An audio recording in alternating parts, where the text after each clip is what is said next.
Hey guys, how are you all? I really hope कि आप सभी लोग अच्छे होंगे। बाकी आज भी कैम वीडियो नहीं बनाने वाली। What the fuck I am saying, I mean to say कि आज मैं अपना फेथ कैम वीडियो नहीं बनाने वाली। द रीज़न इज़ कि उसमें बहुत ही ज़्यादा एफर्ट, पेशेंस लगता था, जो कि मेरे पास नहीं है as comparison to that video जिसमें मैं वॉइस ओवर करती हूँ। उसमें भी मेहनत लगती थी बट इतनी नहीं लगती थी कि 3 दिन लगाकर मैं जो 3 वीडियो डाल सकते हैं उसके हिसाब से एक वीडियो डालूँ। और मैंने जो रिसेंटली अभी एक्सप्लेन किया है वो भी काफ़ी रीच डाउन चल रहा है उसका, and I don't want to talk about that.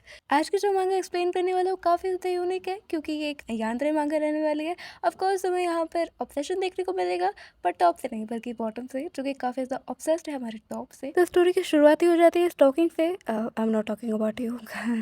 हम अपने एमवी कैरेक्टर को देख पाते हैं, यानी कि बॉटम कैरेक्टर को, जिसका नाम होता है दाया, जिसको मैं दाया कुन कहकर बुलाऊंगी, जो कि स्टॉक कर रहा होता है हमारे टॉप को, जिसका नाम होता है इसाकू। हमारे टॉप कैरेक्टर यानी कि इसाकू जो था वो काफ़ी फन टाइप का पर्सन होता है। वो जो कि ज़्यादा चिंता वगैरह करता नहीं था और काफ़ी अच्छे से अपनी ज़िंदगी जीता था। और ये सारी चीज़ें हमारे बॉटम कैरेक्टर यानी कि दाया कुन को काफ़ी ज़्यादा अच्छी लगती थी। दाया कुन फाइनली बताता है कि वो इसाकू को 3 महीने 16 दिन से स्टॉक कर रहा है और उसको सारी चीज़ें उसके बारे में एक्चुअली पता होती है। और बंदे को उसके कच्छे का इन्फॉर्मेशन भी होता है कि इसाकू अपना फैशन चेंज करता रहता था लेकिन कभी भी कच्छा नहीं चेंज करता था, यानी कच्छे का पैटर्न सेम होता था। अब तुम यहाँ पर एक चीज़ सोच रहे होगे कि अगर इतना ज़्यादा ऑब्सेस्ड है दायाकुन तो आखिरकार इसाकू से जाकर वो बात क्यों नहीं कर लेता। लेकिन बात यहाँ पर ये थी कि दायाकुन एक काफ़ी ज़्यादा इंट्रोवर्ट पर्सन था। दोस्ती करना तो बहुत दूर की बात है, वो लोगों से नॉर्मली बात तक नहीं कर पाता था। और दायाकुन इस बात को अच्छे तरीके से जानता था कि वो बात करने में बिल्कुल भी अच्छा नहीं है, दोस्ती करने में बिल्कुल भी अच्छा नहीं है। दैट्स वाई वो पहले नहीं जाना चाहता था कि वो चीज़ों को बर्बाद कर दे और इसाकू को अपने तरफ से हेट करा दे या फिर कुछ ऐसा। दायाकुन इस हद तक ऑब्सेस था कि उसको अपार्टमेंट तक पता था इसाकू का, एंड टू बी ऑनेस्ट उसे उसका एज तक नहीं पता था। उसको एज कैसे पता चलता है? एक दिन जब वो उसकी आईडी सर्च करता है तब उसको पता चलता है कि इसाकू जो कि है जूनियर हाई में सेकेंड ईयर में है, यानी कि 8 साल बड़ा, यानी दायाकुन से 8 साल का बड़ा था वो।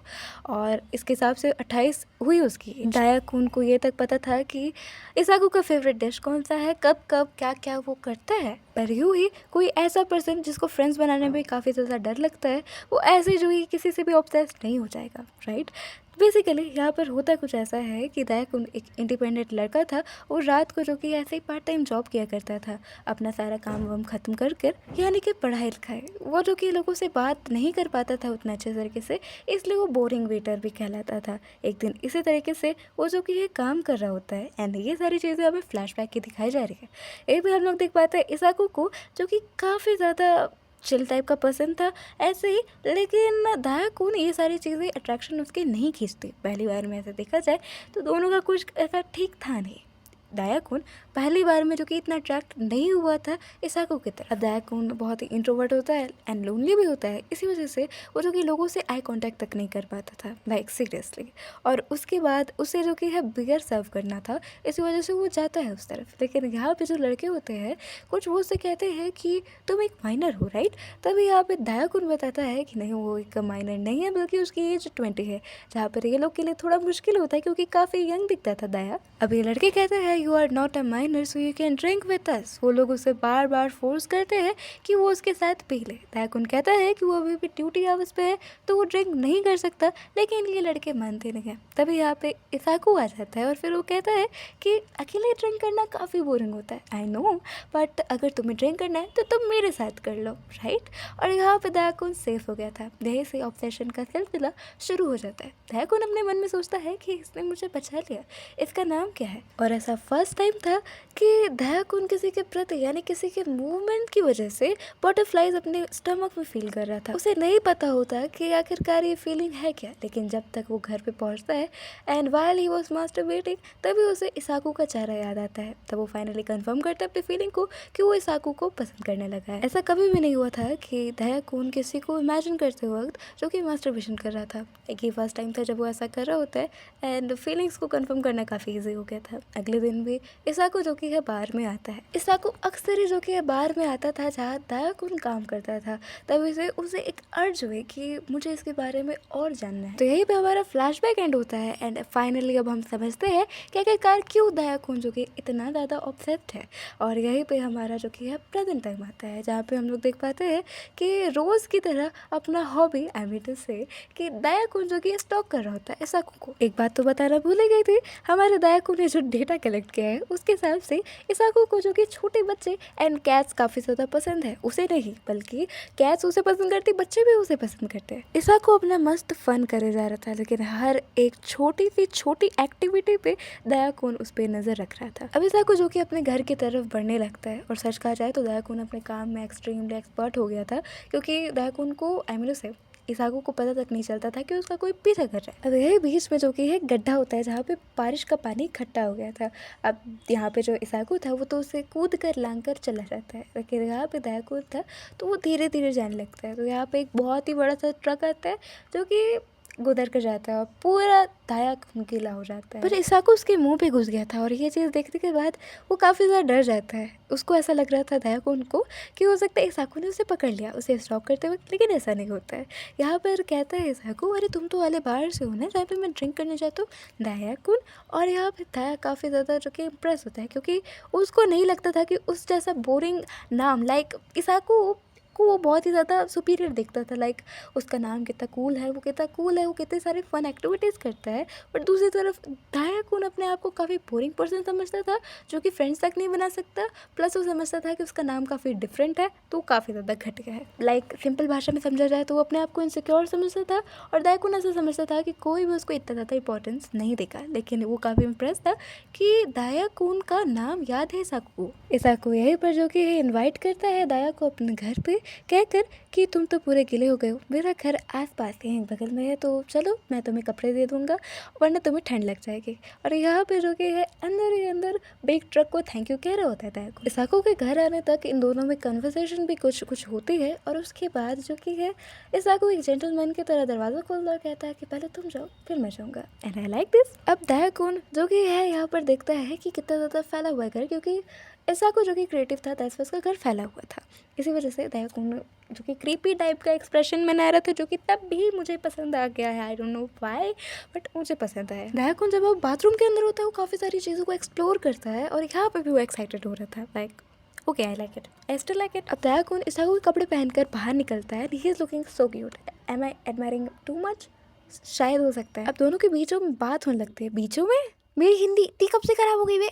दोनों के बीच में बात होने लगती है और उसके बाद इसाको अपने क्रिएटिव चीज़ें दिखाने लगता है दायाकुन को। और दायाकुन बस एक ही दुविधा में फंस गया था कि भाई अगर उससे कुछ भी एक भी चीज़ ख़राब कह दी तो सारी चीज़ें ख़राब कर देगा। नॉर्मल कॉन्वर्सेशन से अब थोड़ा सा सीरियस हो जाता है इसाको। लाइक वो सीरियस नहीं था, मतलब सीरियस नहीं होकर सीरियस होता है। और उसके बाद वो बताता है कि लिटरली वो जो कि है बिल्कुल भी फील नहीं कर रहा है कुछ, यानी कि एक्साइटेड कुछ भी ऐसा, मतलब हैप्पी है वही लेकिन उसको कुछ अच्छा नहीं लग रहा है, मतलब नया नहीं है, बोरिंग सी लाइफ चल रही है उसकी। दायाकुन अब यहाँ पे सोचता है कि I have the opportunity to say that thing, और वो बात ठीक है आखिरकार। वो कहता है व्हाट अबाउट वी हैव या व्हाट अबाउट वी हैव। और इसाको थोड़ा चौंक जाता है कि हैं क्या बोल रहे हो। सब यहाँ पे दायाकुन कहता है कि जो कि है सेक्सुअल डिज़ायर इंसान की टॉप 3rd डिज़ायर में आती है। दायाकुन ये कहता है कि और मुझे ऐसा लगता है कि शायद हो सकता है कि ये चीज़ तुम्हारी हेल्प कर सकती है लाइफ को थोड़ी सी इंटरेस्टिंग बनाने में। और फिर वो पूछता है इसाको से कि क्या तुमने कभी किसी लड़के के साथ ट्राई किया है। तो वो कहता है कि नहीं मैंने कभी किसी लड़के के साथ नहीं ट्राई किया। तो तभी दायाकुन कहता है कि ये वर्थ इट है, आई गेस कि वर्थ एक्सपेरिमेंट है कि अगर तुम ट्राई करो मेरे साथ। एंड इसाको इज़ नॉट स्ट्रेट, क्योंकि जिस तरीके से वो कहता है दायाकुन इतने प्यार से कह रहा है कि मुझे मना करने का मन नहीं कर रहा है बिल्कुल। भाई तुम खुद करना चाहते हो इसलिए तुम्हारा मन नहीं कर रहा है मना करने का। Except this you are not straight. भाई तू तू बात बात पे क्यों आ जाता है। I know you are not gay, ऐसा हो सकता है ना, तू बायसेक्सुअल है, गे थोड़ी, कोई स्ट्रेट गे थोड़ी होता है हमेशा। ऐसा को कहता है कि हाँ हाँ मैं समझ गया, मैं करने को तैयार हूँ। और उसके बाद कहता है कि मेरा तुम ध्यान रखना है। भाई तो फिर करेंगे कैसे हम। तब यहाँ पे कहते हैं दायाकुन कि चाहे तो तुम्हें अच्छा लगे हम लोग वैसा कर सकते हैं। और बेचारा काँपते काँपते कह रहा था, उसके पास बिल्कुल भी बोलने की हिम्मत नहीं होती। तब भी बेचारा किस तरीके से कह रहा होता है। यहाँ पर इसाको जो कि कार्यक्रम करना स्टार्ट कर देता है। उसके बाद वो सोचता है जिस तरीके का तहकुन एक्सप्रेशन बना रहा है मेरे लिए बहुत ही ज़्यादा मुश्किल है होल्ड करने के लिए, सारी चीज़ें कंट्रोल करने के लिए अपने आप को। एंड आई डोंट थिंक कि ये फोर प्ले करने का टाइम है और वो हार्ड हो गया था, दैट्स व्हाई वो चीज़ों को करना स्टार्ट कर देता है। एंड लिटरली अब तहकुन को थोड़ा कॉन्फिडेंस आ गया था कि हो सकता है इसाको को वो पा सकता है, और वो इतना ज़्यादा हैप्पी होता है कि वो रो भी देता है। एंड ही एक्सप्रेशन लाइक तुम ये मांगा पर्सनली जाकर पढ़ो, क्योंकि तहकुन का एक्सप्रेशन नेक्स्ट लेवल है। मतलब ऑथर ने जो एक्सप्रेशन जिस टाइप का बनाया है वो मुझे काफ़ी ज़्यादा पसंद आया। अब कार्यक्रम ख़त्म होने के बाद जो कि हिसाको सोच रहा था कि what am I going to do, I am super excited right now. और उसके बाद तहकुन उससे पूछता है कि उसे कैसा लगा, लाइक इनडायरेक्टली पूछता है। तो यहाँ पे हिसाको सोच रहा था कि क्या ये मेरे से पूछ रहा है कि इंटीमेसी ऐसा कैसा रहा हम लोग का, तो मैं कैसे बोलूँ, वो सीधा सीधा नहीं कहता है। और यहाँ पे तहकुन उससे पूछता भी है कि क्या अब तुम बोर नहीं फील कर रहे ना, तभी इसाको उससे कहता है कि मैं जो कि बोर तो फील नहीं कर रहा अभी, लाइक मैं नॉर्मल हूँ। अब तहकुन जो कि काफ़ी ज़्यादा नर्वस होता है अपना सर नीचे कर लेता है, और जब इसाको से रीज़न पूछता है तब वो अपना सर ऊपर करता है और फिर कहता है लंबी सांस लेने के बाद कि जब भी तुम कभी बोर हो तो तुम मुझे बुला सकते हो विदाउट एनी हेजिटेशन। इसाको तहकुन के जो कि क्यूटनेस नहीं झेल पाता जिस तरीके से उसने कहा था, और वो जो कि नीचे गिर जाता है, और यही पे मेरा फर्स्ट चैप्टर खत्म होता है। आई really hope you enjoyed this video. अगर पसंद आए तो ज़रूर से लाइक करना, वीडियो को शेयर करना। किसके साथ शेयर करोगे, कोई BL फैन फ्रेंड होगा तुम्हारा तो उसके साथ कर देना। एंड चैनल को सब्सक्राइब कर सकते हो क्योंकि मैं ऐसे ही फर वीडियोस लाती रहती हूँ। एंड मैं क्या कहती हूँ मैं भूल गई हूँ, मेरा फ्लो चला गया है पूरी तरीके से। बाय द वे मैं तुमसे मिलती हूँ नेक्स्ट वीडियो में। वीडियो को लाइक करना, चैनल को सब्सक्राइब करना एंड कमेंट करना बिल्कुल भी मत भूलना। Next part I want piece. मुझे नहीं लगता कि मैं इतने शोर शराबे में वीडियो बना सकती हूँ। Can you here it? Please मुझे शांति चाहिए।